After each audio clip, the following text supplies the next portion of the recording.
एक जमाने की बात है, एक शहर में एक प्यारा सा घर था।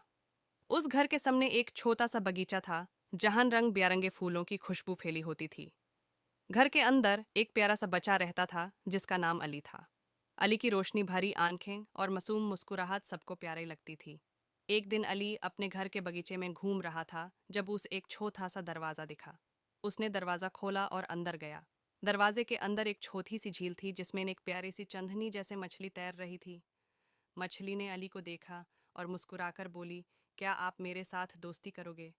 अली ने मछली से दोस्ती की और रोज उसके साथ वक्त बिताने लगा। एक दिन मछली ने अली को एक खास राज बताया।